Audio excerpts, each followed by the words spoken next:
Bro gave him some bang!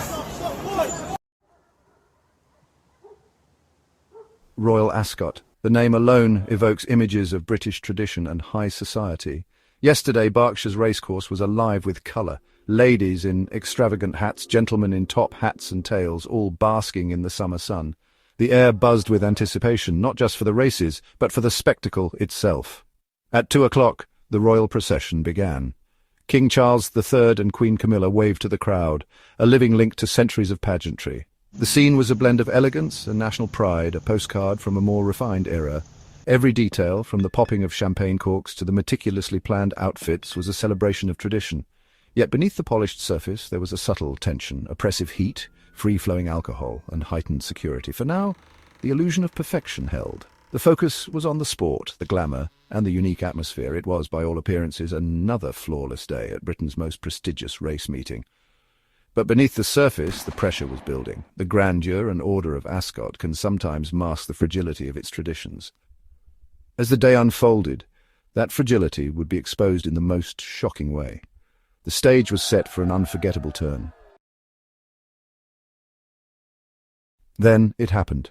In an instant, the facade of civility was shattered. A violent brawl erupted. The crack of fist on bone silenced the crowd. Champagne glasses stopped clinking. Laughter died. Two men, once indistinguishable from the elegant crowd, were now locked in a brutal struggle.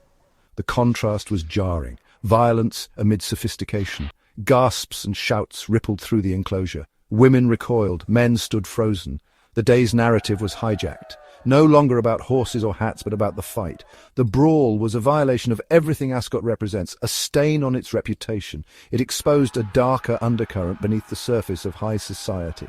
The sight of blood on Ascot's pristine lawns was a shocking desecration. The event's carefully maintained order had been upended. The memory of that moment would linger, overshadowing the day's elegance. The illusion of perfect decorum was gone. The combatants, two young men in smart suits, were suddenly at the centre of chaos. Wild punches flew. The man in grey landed a decisive right hook. His opponent crumpled, hitting the ground with a sickening thud. Blood-stained cream trousers, a stark, disturbing image against the day's elegance. Onlookers rushed to help, their shock turning to concern. Security and police quickly intervened, pulling the men apart. Both were ejected from the racecourse, their day of glamour ending in disgrace. One required immediate medical attention. The fight lasted only minutes, but its impact was lasting. Even in the most refined settings, civility can prove frighteningly fragile. The day would not be remembered for the races, but for this. Amid the chaos, the royal spectacle continued.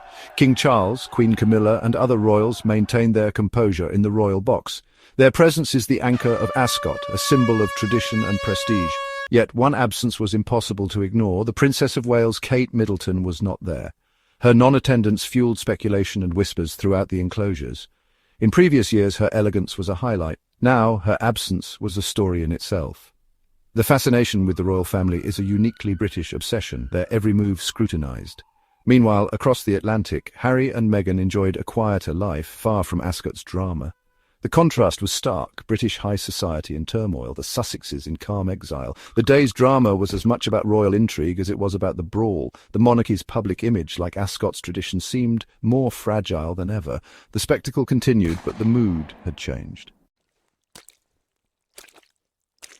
What does a brawl at Royal Ascot say about Britain today? It suggests that cherished traditions are more fragile than we admit. Ascot's veneer of respectability can be stripped away in seconds, revealing something uglier beneath. This isn't an isolated incident. Brawls have marred race meetings before. Excessive drinking, heat, and entitlement are a recurring problem. Security can only do so much. True decorum relies on personal restraint. The viral spread of the fight turned national pride into national embarrassment. Traditions require respect and nurturing, or they risk fading away. The memory of violence at Ascot will linger, a symbol of the clash between the Britain we aspire to be and the Britain we sometimes are. The pageantry will return, but the shadow remains.